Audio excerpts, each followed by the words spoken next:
Obviously, Britain's Got Talent's been on for a while now. How do you keep it fresh for yourself and the viewers? Well, it's all about the talent.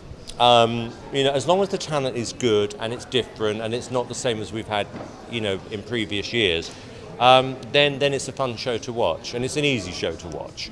It doesn't take itself too seriously, but at the same time, I think winning it is quite important. But with all these shows, without great acts, you don't have a show. Which of the acts left you feeling really baffled this year? Which one were you thinking, what the hell was that? Where do we start? I mean, there were so many acts like that. There always is. You have to tune in and see, but we had one guy, I was saying to someone earlier, it was a bit like Mr. Bean, where everything was going wrong, and that actually became the act, and it made it so much more fun. And in the end, I thought I was going to say no to him, and in the end I said yes, because it was so bad that it ended up being brilliant. I heard you and Alicia are planning to cause some mischief later this year. I think this year we're kind of flicking the V's to the boys, and we're sticking together, and when it goes live, we're not going to care, we're not going to listen.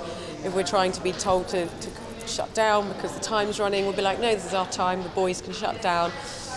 There's so much going on behind the scenes that Alicia and I are ladylike and we accept. And that's not going to be anymore.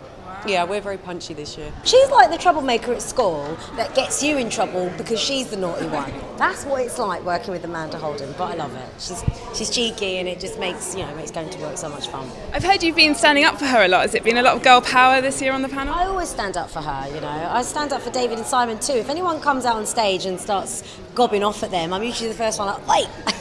I don't like it. I do get quite protective of people that I like. Have any of the acts left you feeling a bit sick, a bit squeamish? Yes, there's a contortionist that's on the series, and I don't know where she's come from or how she's learnt to do these sort of things, but she can bend herself into the weirdest. You couldn't, there's silly modelling balloons.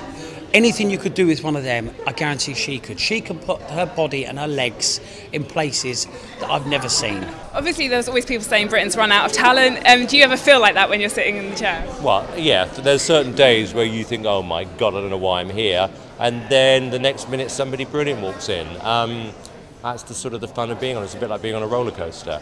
But I think you'll see when you see the first episode, I think it's one of the best first episodes we've done. Hopefully the rest of the series is as good, but it's back on top form.